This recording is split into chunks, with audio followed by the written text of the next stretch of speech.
Aujourd'hui, je vais te lire le début de L'origine des Aztèques par Christian Duverger. C'est un bon livre, ça parle de l'origine des Aztèques, comme tu peux le deviner avec le nom.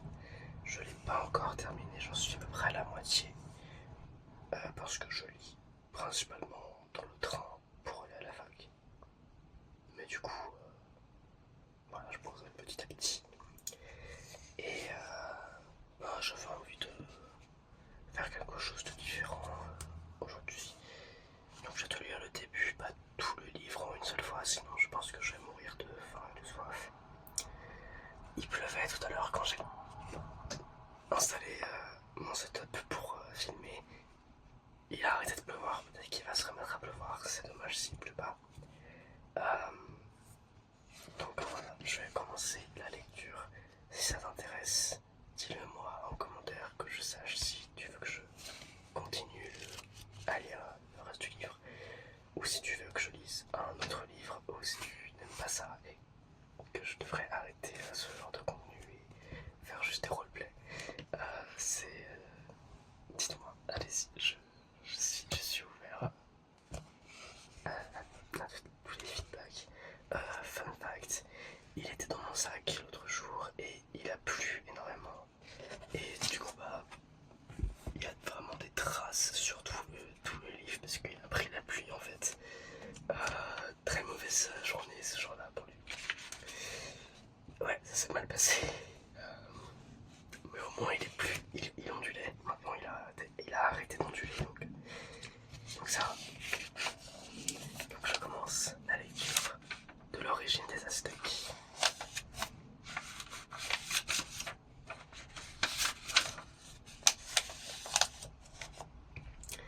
Préambule. L'histoire aztèque est une histoire exemplaire.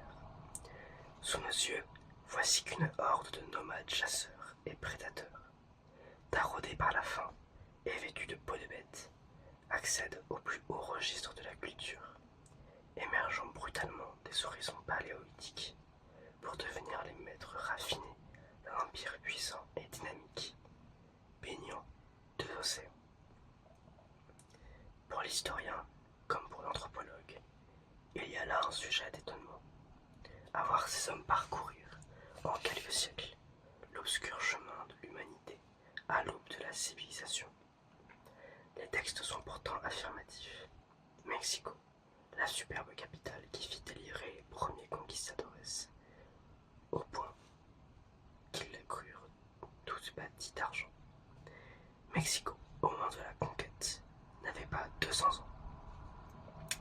Et les Aztèques, qui l'avaient fondée, n'étaient que des barbares envahisseurs, tard venus au bord des lacs du plateau central.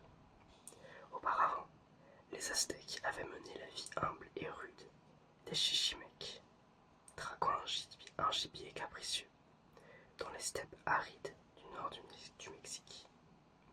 L'histoire aztèque est donc d'abord l'histoire d'une migration.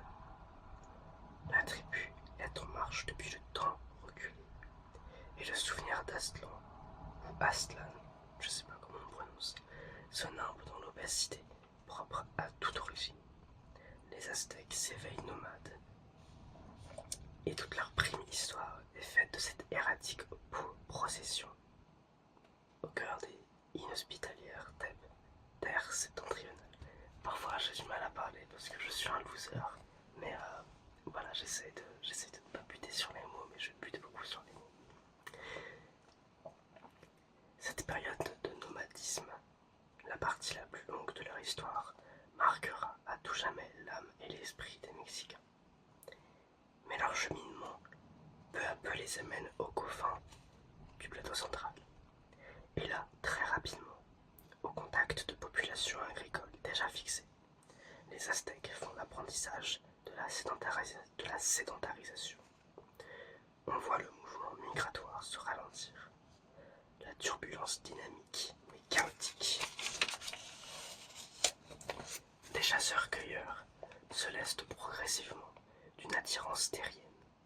Les Aztèques se mettent à aspirer à une plus grande encore stabilité. Ils s'arrêtent, repartent, s'arrêtent encore. Ils s'installent, un an d'abord, puis deux, puis trois. Les périodes de sédentarisation alternent avec des périodes migratoires de plus en plus brèves.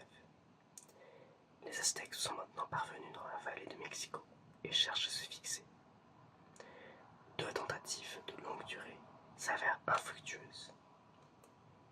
Comme secouée d'obscurs soubresauts, la force migratoire qui les anime, par deux fois, relance les Mexicains sur les chemins de l'errance. Mais déjà ils touchent au but. Dans les roseaux de la lagune de Texcoco, les Aztèques, au terme de leur périple, vont s'arrêter pour fonder Mexico.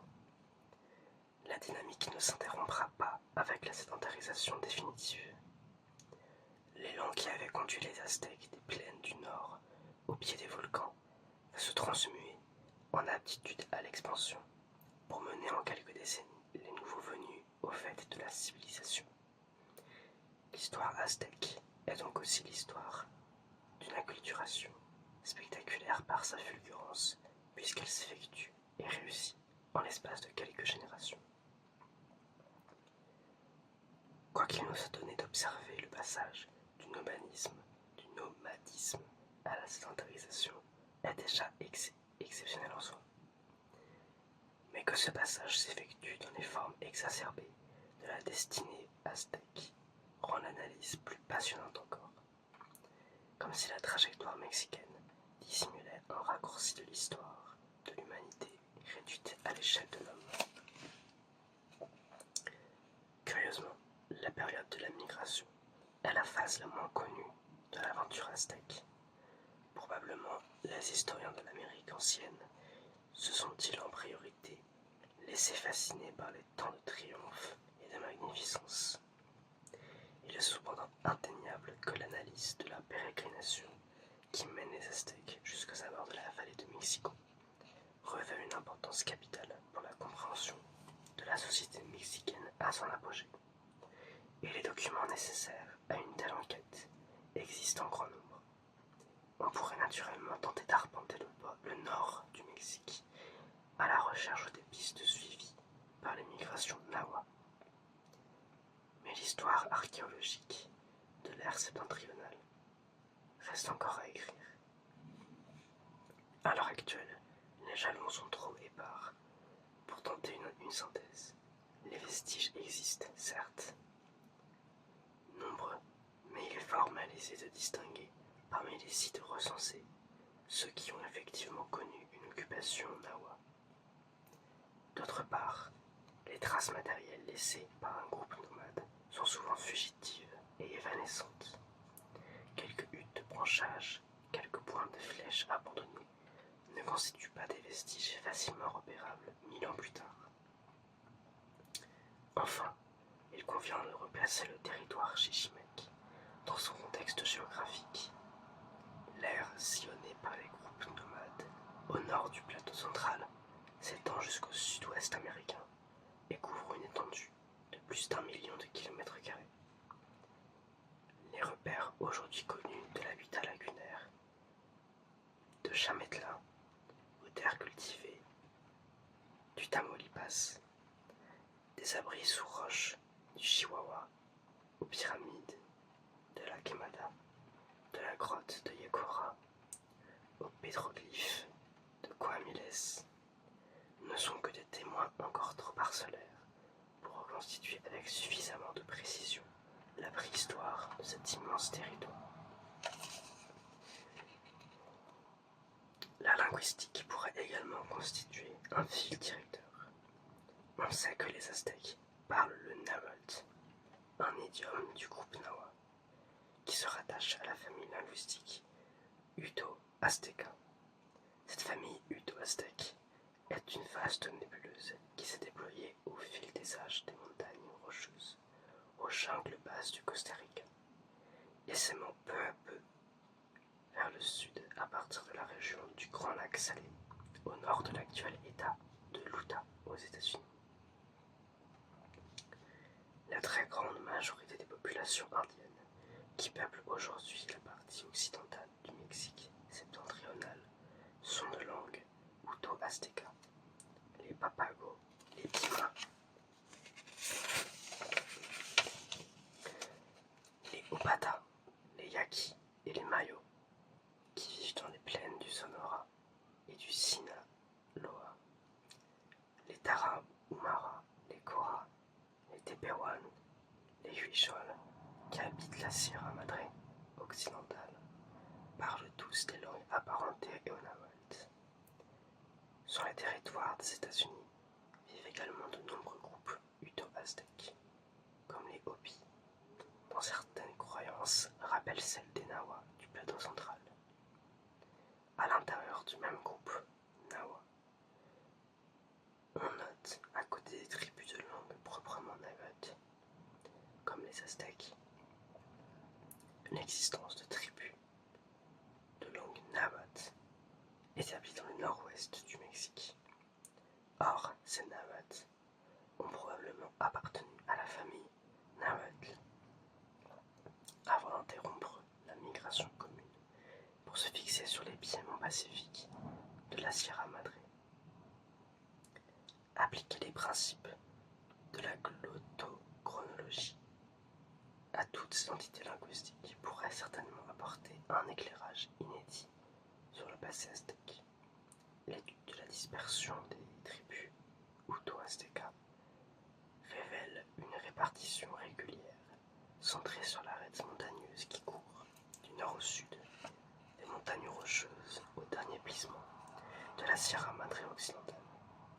Tel semble bien avoir été l'axe de la migration des Nahuas.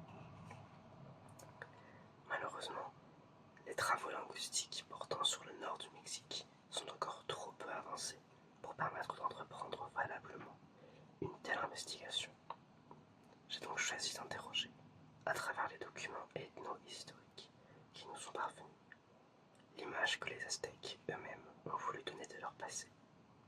Car loin de taire la partie la plus humble de leur histoire, les Aztèques ont au contraire construit autour de cette genèse un important corpus de traditions dont les sources du XVIe siècle se font perpétuellement l'écho. C'était donc le préambule. Et on va entamer la première partie du livre qui s'appelle Le passé composé. Les sources dont dispose aujourd'hui le chercheur sont abondantes et diverses. Chroniques rédigées en espagnol, manuscrits pictographiques ou textes nahuatl, les documents se complètent mutuellement et fréquemment se recoupent. Ils autorisent de la sorte une lecture précise où la rigueur scientifique trouve matière à se déployer. Ces sources constituent un champ d'investigation d'autant plus vaste qu'il est possible de compléter l'information relative au passé aztèque à l'aide d'éléments concernant l'histoire ancienne des autres peuples de la vallée de Mexico.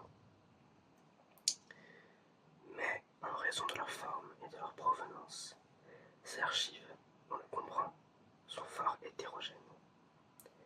En se gardant d'additionner sans discernement toutes les informations contenues, il faudra donc accepter de voir s'affirmer ici et là des divergences ou des contradictions.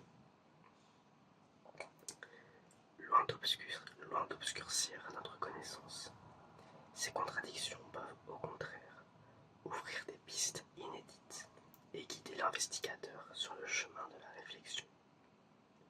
Ces sources, il importe donc, avant toute enquête, d'en analyser brièvement la nature et les conditions de constitution.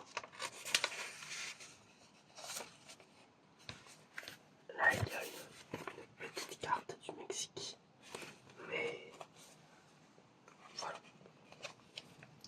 pas grand chose à commenter là-dessus. Et là, il y a une autre petite carte que je ne comprends pas vraiment. Il y a les noms de tas de villes. Je pense que les parties rayées, c'est de l'eau, mais c'est un peu trop zoomé pour que je puisse y comprendre quelque chose. Chapitre 1 du passé composé. tradition préhispanique et manuscrits post-colombiens. La première observation peut paraître surprenante, à l'exception des vestiges proprement archéologiques. Tous les documents ethno-historiques relatifs aux Aztèques actuellement en notre possession sont d'origine post-cortésienne. Il y a encore quelques années, on admettait généralement que 2 manuscrits pictographiques émanant de la vallée de Mexico étaient précolombiens. Il s'agissait du Codex Borbonicus et du Tonalamalte Obin. Mais cette opinion ne prévaut plus guère. Ces 2 codex sont aujourd'hui reconnus comme des œuvres indigènes réalisées après la conquête. C'est Donald Robertson qui, le premier, en 1959, proposa de considérer le Codex Borbonicus comme un manuscrit post-cortésien. La première partie du codex est la copie fidèle d'un Tonalamatl précolombien. Mais certains détails trahissent une origine post-cortésienne. Par exemple, la localisation dissymétrique des glyphes à l'intérieur des cartouches quadrangulaires destinées à recevoir les signes de jour laisse supposer qu'un espace vierge a été conservé intentionnellement par le scribe indigène pour permettre l'inscription de sous-titres en caractères latins. L'analyse stylistique tend à accréditer l'idée d'une copie réalisée dans les toutes premières années de la conquête. Il est possible que la seconde partie du manuscrit, description de fêtes religieuses, constitue un document inédit, non calqué sur un original précolombien. Quant au Tonalamatl Obin, qui lui suit un modèle préhispanique, son style le range indubitablement dans la catégorie des manuscrits post-colombiens. Certains auteurs le font d'autre part venir non de Mexico, mais de Tlaxcala. Il ne faudrait pourtant pas se méprendre sur le caractère post-colombien des archives actuellement disponibles. Dans leur quasi-totalité, elles ne font que reproduire des traditions précolombiennes, malgré une légende trop facilement noire. Les livres autochtones n'ont pas tous été détruits dans le choc de la conquête. Certains manuscrits ont incontestablement échappé à l'incendie de Mexico, à l'autodafé de l'évêque Zumarraga et aux ailes des premiers évangélisateurs qui avaient à cœur d'extirper l'idolâtrie. Pratiquement tous les chroniqueurs du XVIe siècle disent avoir eu en main des manuscrits anciens, conservés par certains notables ou par certaines communautés. Tous les livres qu'ils savaient de leur passé, écrit Sahagún, étaient peints avec des figures et des images de telle sorte qu'ils avaient connaissance et gardaient mémoire des choses accomplies par leurs ancêtres en remontant plus de 1000 ans dans le temps. La plupart de ces écrits furent brûlés lorsque furent détruits les autres vestiges de l'idolâtrie, mais certains restèrent dissimulés et sont encore conservés aujourd'hui. Nous les avons vus, et c'est grâce à eux que nous avons compris les choses anciennes. Fin de citation de Sahagún. Manifestement, des auteurs comme Chimalpain ou Tezozomok, qui écrivent pourtant plus d'un siècle après la conquête, ont composé leurs chroniques en ayant sous les yeux des manuscrits pictographiques. Certaines phrases sont révélatrices. 2 points. Ici, l'on voit les chefs des 7 tribus qui s'apprêtent à partir. Année 8 lapins. Ici, on envoie les parents de Toltécatl et les princes qui ont la charge du pouvoir. Fermez les guillemets. Ce ton laconique est celui d'une description. D'ailleurs, Chimal Paon révèle effectivement dans la 8e relation qu'il dispose pour écrire son œuvre, ouvrez les guillemets, d'antiques papiers peints il y a fort longtemps, fermez les guillemets, dont il établit la provenance. Le père jésuite Juan de Tovar, dans une lettre adressée au père Joseph de Acosta en 1586, explique lui aussi comment il fut amené à prendre connaissance d'anciens manuscrits historiques. Ouvrez les guillemets. Le vice-roi Don Martin Enriquez, ayant eu le désir de connaître l'histoire antique de ces peuples avec certitude, ordonna de réunir les archives qu'il gardait de toutes ces choses, et les gens de Mexico, de Texcoco et de Tula les apportèrent. Le vice-roi m'envoya ces papiers et ces livres, en me chargeant de les lire et de les vérifier, et d'en tirer une relation pour l'envoyer au roi. Je vis alors l'ensemble de cette histoire en caractères et en hiéroglyphes que je ne comprenais pas. Il fut donc nécessaire que les savants de Mexico, de Texcoco et de Tula vinssent me voir, et avec eux, tandis qu'ils me disaient et narraient les choses en détail, je rédigeais une histoire fort complète. Fin de citation. Nous savons par le soin de Geronimo de Mendieta que le franciscain Andrés de Olmos, dès 1533, s'appuya sur des codex précolombiens pour élaborer son traité des antiquités mexicaines. Début de citation. Le dit père, ayant vu toutes les peintures que les caciques et les notables de ces provinces de Mexico, Texcoco et Tlaxcala avaient de leur antiquité et les plus âgés, ayant donné des réponses à toutes les questions qu'ils pouvaient leur poser, il fit de toutes ces choses un livre fort copieux. Fin de citation. Le contenu d'un certain nombre de documents préhispaniques a donc pu être intégré aux chroniques du XVIe siècle. D'autre part, beaucoup de manuscrits ont été copiés après l'arrivée des Espagnols, et si nous n'avons pas les originaux, nous en possédons néanmoins des transcriptions ou des reproductions coloniales. Grand 1. Les transcriptions de manuscrits pictographiques disparus.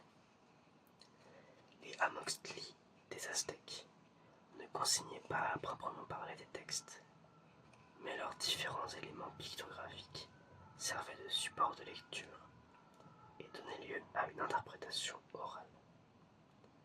Ce sont ces lectures qui ont été fixées après la conquête, lorsque l'alphabétisation de la langue nahuatl en eut permis la transcription. Certaines nous sont parvenues. Les annales de Tlatelolco constituent l'une des plus anciennes sources rédigées en nahuatl. Les textes connus sous le nom d'annales de Tlatelolco ou Unos Anales Históricos de la Nación Mexicana sont en fait au nombre de 5, d'inégale importance. Le document principal est le document 5, intitulé Histoire de Tlatelolco depuis les temps les plus reculés. Il porte la date de 1528. Les autres textes, écrits entre 1528 et 1532, ont un caractère généalogique et concernent les dynasties de Tlatelolco, Tenochtitlan et Azcapotzalco. La Leyenda de los Soles, qui malgré son titre espagnol, est un document écrit en nahuatl, forme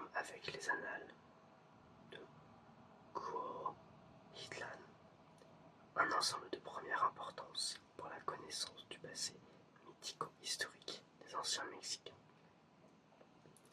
Ces deux textes anonymes composent avec un manuscrit en espagnol de Pedro Ponce un recueil connu sous le nom de Codex Chimalpopoca.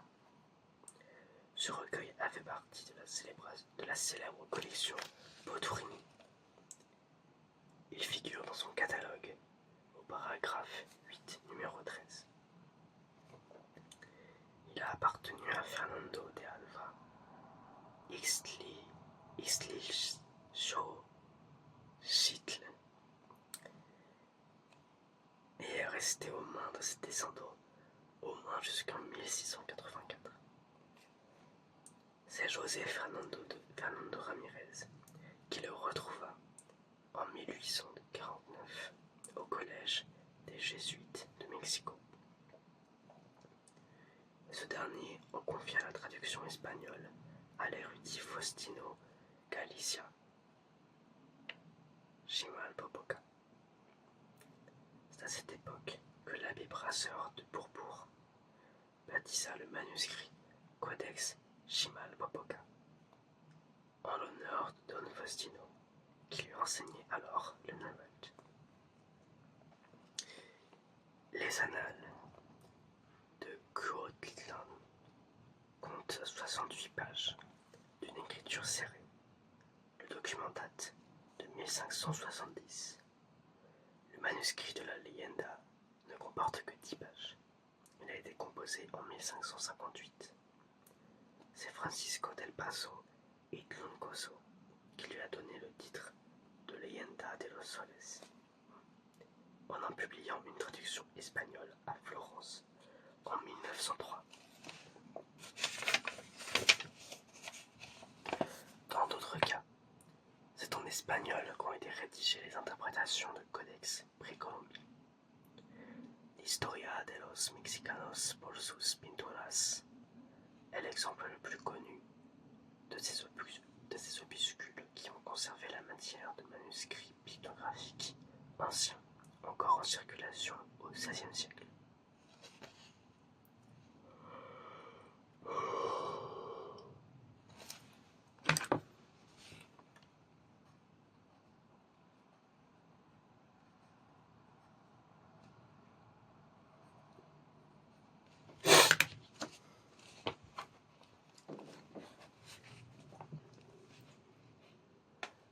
Ce document anonyme figure dans un codex du XVIe siècle, connu sous le nom de Libro de Oro y Tesoro Indico, dénomination fantaisiste que lui donna l'un de ses propriétaires.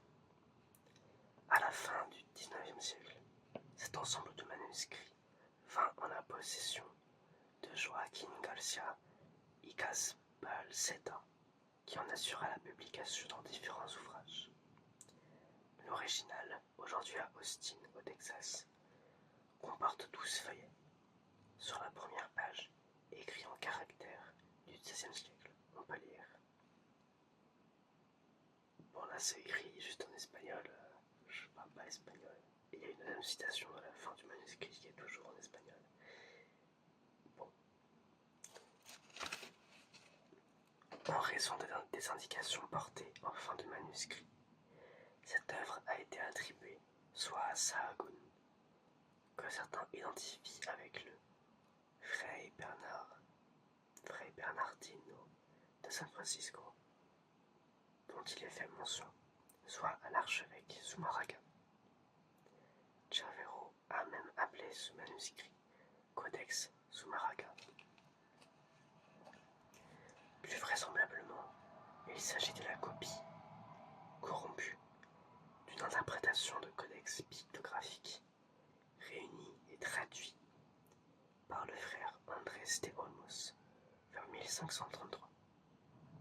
L'ensemble des manuscrits accompagnés de leurs commentaires a dû être remis à Don Sebastián Ramírez de Fuenlil, alors président de la Real Audiencia de Mexico, qui les emporta plus tard en espagnol. Les documents passèrent ensuite aux mains de l'un de ses parents, Don Diego Ramírez, l'évêque de Cuenca, mais les peintures ont depuis lors disparu. Grand 2. Les manuscrits figuratifs.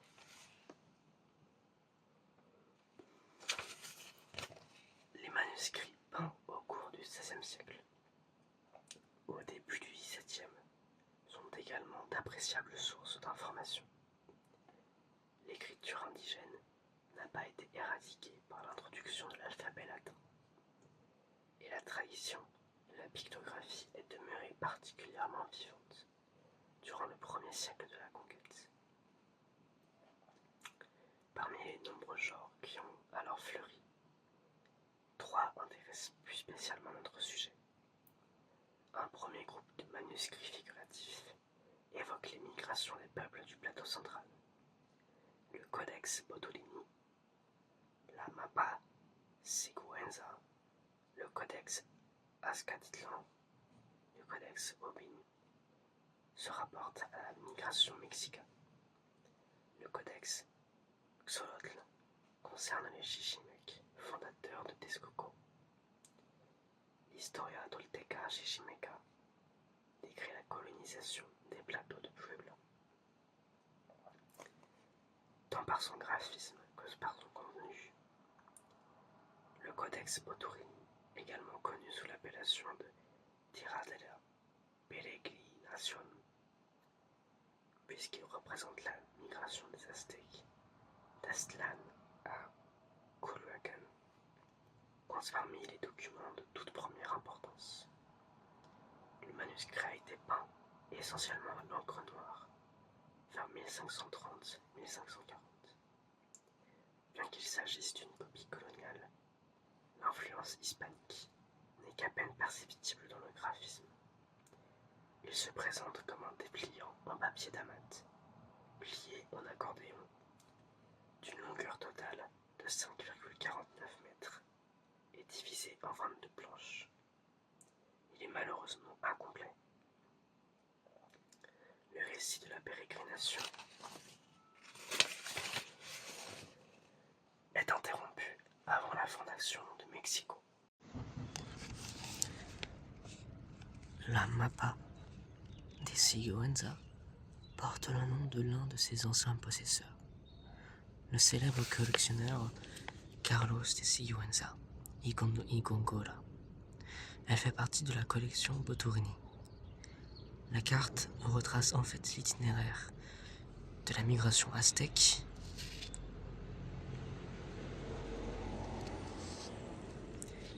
jusqu'à la fondation de Tenochtitlan, et ce document, qui date du XVIe siècle, a peut-être été connu des chroniqueurs comme Ixtlilxochitl et Torquemada. Le Codex Azcatitlan fut ainsi dénommé par Roberto Barlow, qui en assura l'étude et la publication en 1949. Le codex est conservé à la Bibliothèque nationale de Paris, sous le titre Histoire mexicaine. Il s'agit d'un cahier de 21 cm de haut sur 28 cm de large, composé à l'origine de 14 feuillets, en papier européen, pliés par la moitié et réunis par une couture centrale. Les feuillets étant peints recto verso. Le manuscrit comptait initialement 56 pages.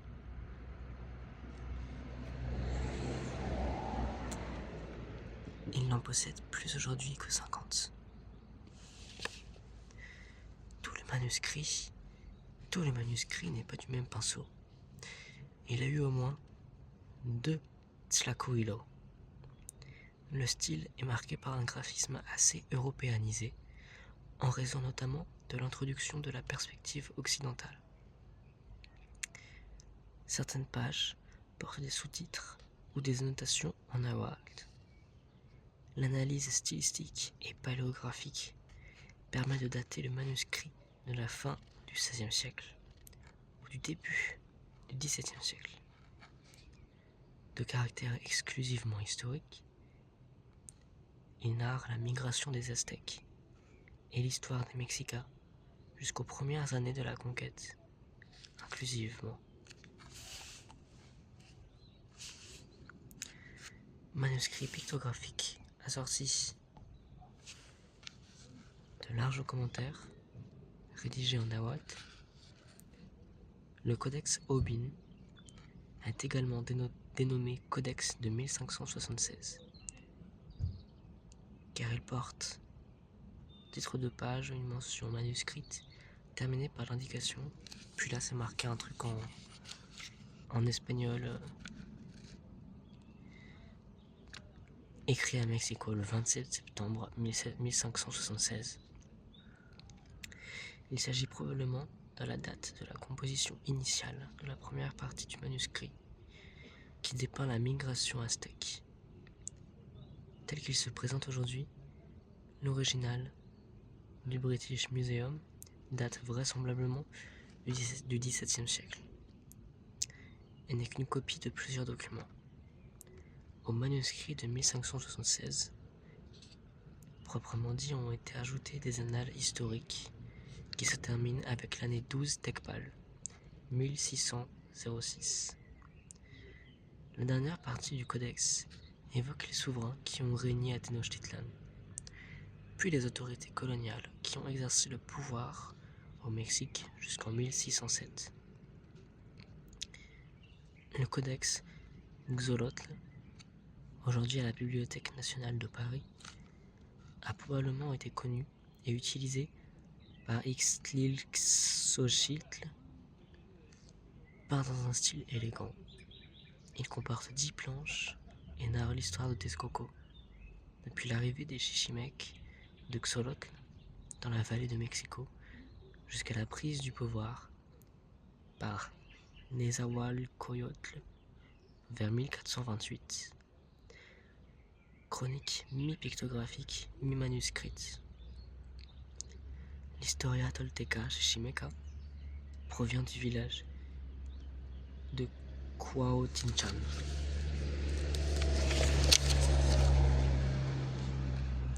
Dans l'état de Puebla. Par-delà le récit des migrations qui ont abouti au peuplement de cette cité, elle livre une part souvent détaillée de l'histoire des mouvements des populations au sud de la vallée de Mexico. D'autres manuscrits, traditionnellement désignés sous le terme d'annales, prennent la forme de séquences chronologiques, généralement continues, au regard des signes du calendrier indigène, qui marquent les années, des scènes figuratives, des glyphes ou des gloses, notent les événements survenus. Cette trame chronologique peut servir de support à différents récits événementiels.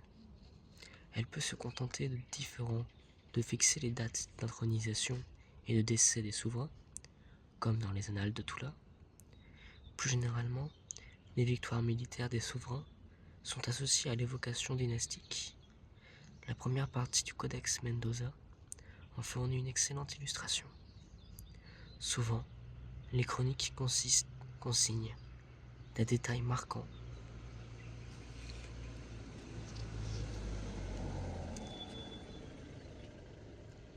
qui sont autant de repères pour l'écriture de l'histoire. Le Codex Terriano-Lemensis et le Codex Vaticanus A mentionnent ainsi une chute de neige à Mexico, une famine meurtrière, le passage d'une comète.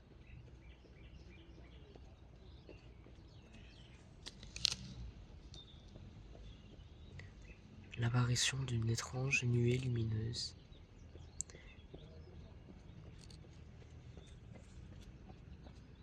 Des éclipses de soleil, des tremblements de terre, etc.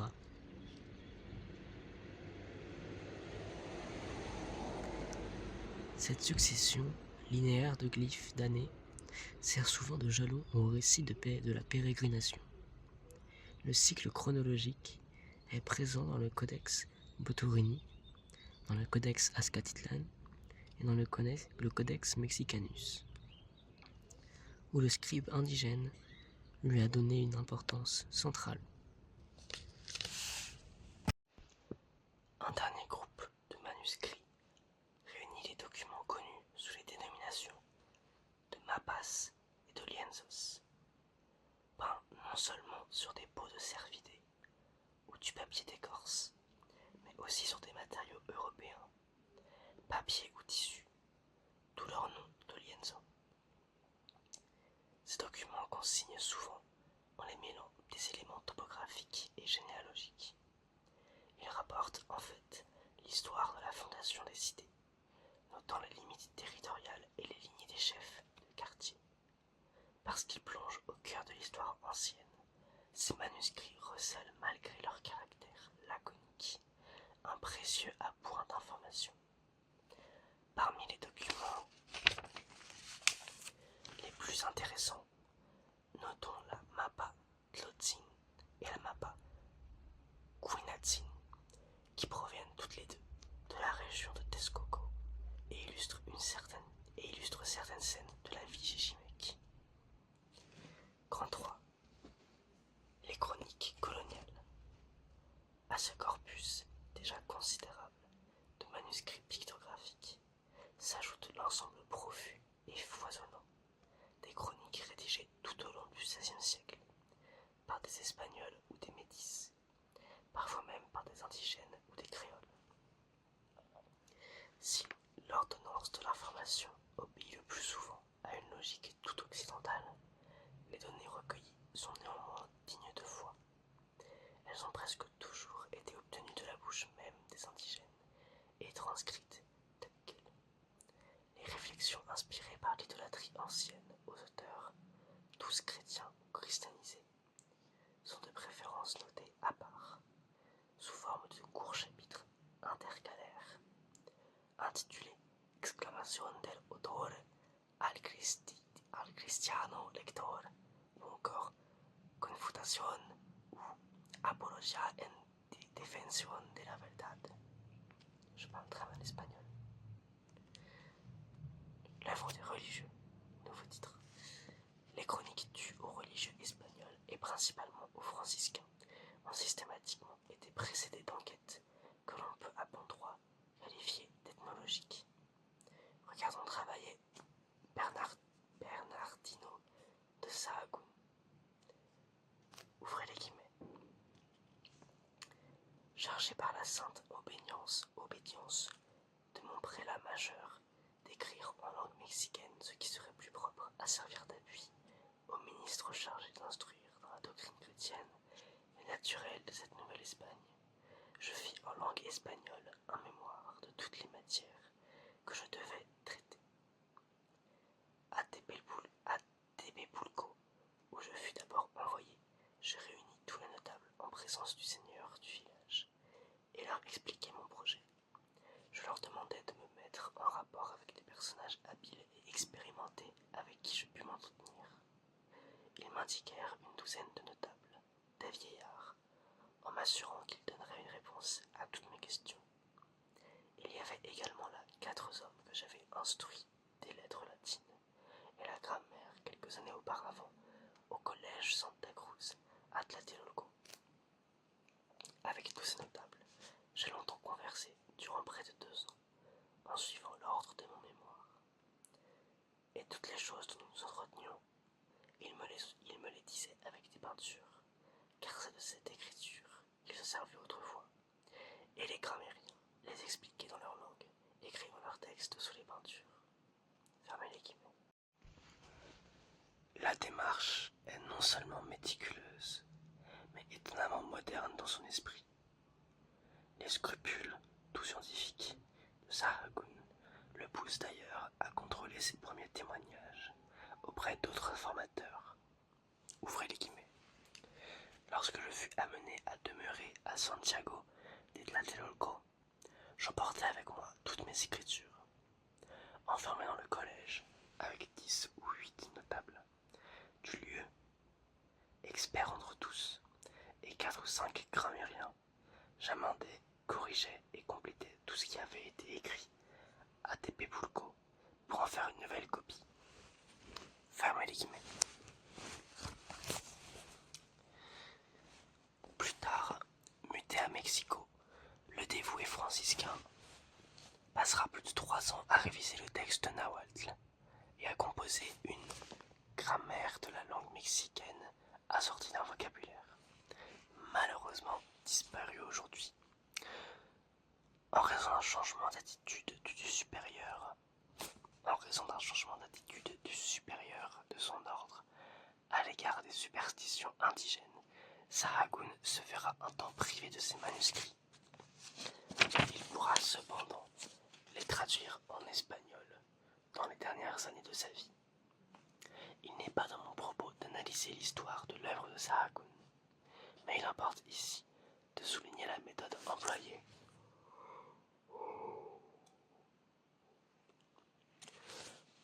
par le chroniqueur pour recueillir l'ancienne tradition indigène. Car cette démarche, toute de minutie et de volonté d'exactitude, n'est pas seulement le propre de Sahagún.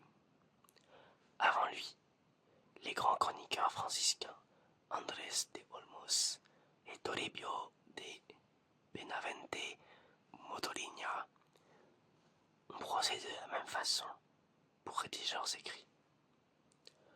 Olmos, arrivé au Mexique en 1528, est déjà un spécialiste averti de l'univers nahuatl lorsqu'il entreprend en 1533, à la demande de l'évêque Sébastien Ramírez de Fuenleal, ses premières enquêtes ethnographiques sur le plateau central. Aux yeux de ses supérieurs franciscains, il passe pour le meilleur connaisseur de la langue mexicaine. D'abord à Tlatelolco, puis à Texcoco, Tlaxcala, Huexotzinco, Cholula et Tlalmanalco. Il procède à une longue enquête de terrain.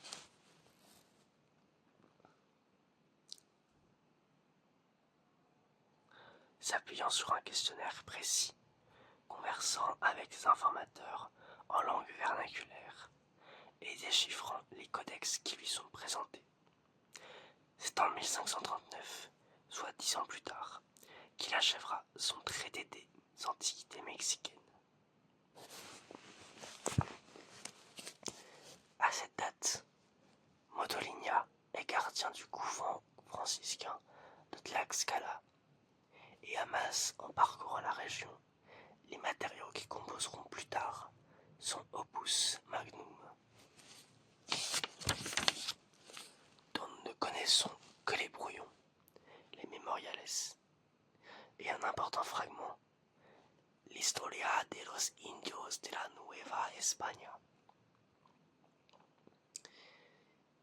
Bien que la collecte des documents concernant les Indiens, à l'époque de leur gentilité, ait surtout été le fait des franciscains, un dominicain a lui aussi réalisé une compilation du même ordre, le frère Diego Durán, qui nous a laissé une monumentale Historia de los Indias de Nueva España y Islas de la Tierra Firme, achevé en 1581. Durán, probablement né à Séville, vint en Nouvelle-Espagne alors qu'il était tout enfant et entra tôt dans l'ordre des frères prêcheurs. Il enseigna au collège Santo Domingo à Mexico, puis séjourna successivement à Oaxaca, dans la région de Texcoco, et dans les terres chaudes du Morelos. En 1581, lorsqu'il signe le traité consacré à l'histoire ancienne du Mexique, Tlatlado un, Durán est vicaire à Hueyapan, petit village accroché au flanc sud du Popocatépetl. Diego Durán a naturellement utilisé plusieurs sources pour écrire sa chronique, mais l'une au moins a été connue de 2 autres historiens, Tezozomoc et Juan Tovar. Les nombreuses ressemblances entre les 3 œuvres ont même suggéré qu'elles pourraient n'être que les transcriptions, plus ou moins fidèles, d'un même ouvrage originellement écrit en nahuatl, et dénommé par Roberto Barlow Chronica X. On sait aujourd'hui qu'il n'est guère possible de déduire la provenance de la matière exposée par Tovar, Tezosomoc et Duran à une seule source. Tous ces auteurs ont en réalité compilé un grand nombre de traditions, soit recueillies oralement par leurs soins, soit déjà consignées par écrit par d'anonymes prédécesseurs. Juan Tovar est l'un des très rares jésuites à avoir utilisé des documents de première main. En effet, la Compagnie de Jésus ne s'implanta au Mexique qu'en 1572, dans un pays déjà marqué par 50 ans de présence espagnole. Son action missionnaire est donc beaucoup plus tardive que celle des ordres mondiaux. Tovar, né à Texcoco ou à Mexico vers 1543, fut ordonné prêtre en 1570. Avant d'entrer dans la Compagnie de Jésus en 1573, il séjourne à Tepoztlán entre 1580 et 1585. C'est de cette époque que date sa Relación del origen de los indios que habitan en esta Nueva España según su historia y son Tratado de los ritos y ceremonias y dioses que unsi gentilidad usan los indios de esta Nueva España. Frère, super long.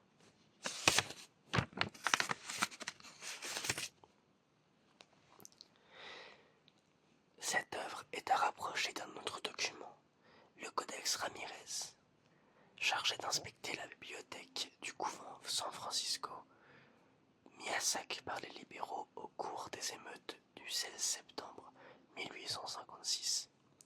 L'érudit José Fernando Ramirez y découvre un manuscrit anonyme du XVIe siècle, manuscrit qui devait être publié par la suite sous le nom de Codex Ramirez. La disposition du texte avait intrigué le savant mexicain. Chaque page est divisée en deux verticalement. Le texte espagnol figure dans la colonne de gauche, la colonne de droite étant restée blanche. Ramirez en avait tiré la conclusion que la colonne vide était destinée à recevoir le texte nahuatl dont l'écrit était la traduction. Et cette traduction était attribuée au père Tovar. Au père Tovar J.F. Ramirez.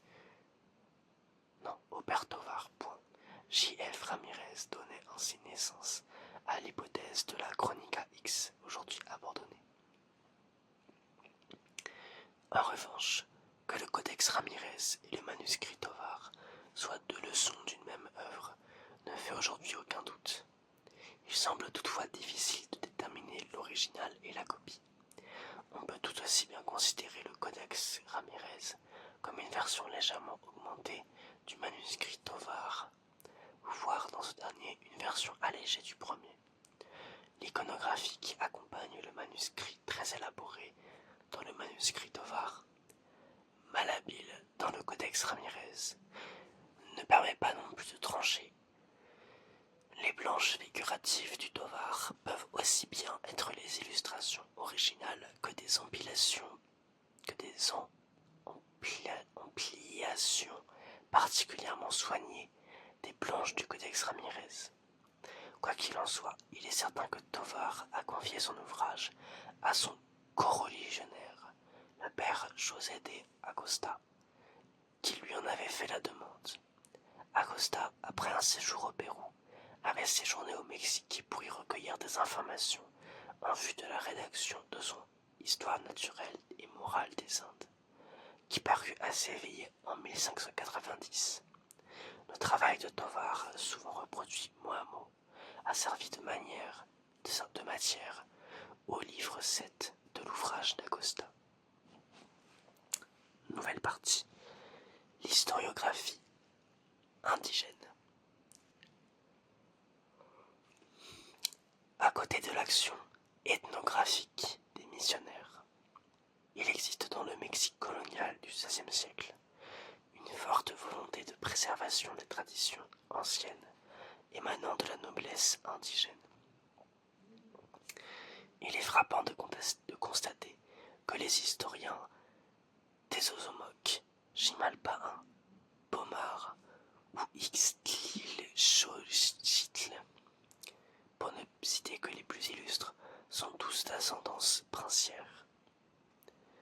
Hernando Alvarado Théosomoque, à qui nous devons une chronique en nahuatl, la Chronica Mexicayotl, et une en espagnol, la Chronica Mexicana, se présente lui-même dans son œuvre comme étant le fils de Don Diego de Alvarado Juanitzin, descendant de l'ancienne lignée régnante de Tenochtitlan, qui fut le troisième gouverneur de Mexico.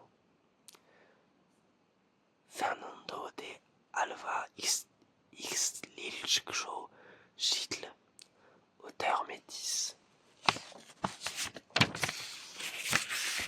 de l'Historia Chichimeca, descend de l'ancien souverain Texcoco et des princes régnants de Teotihuacan.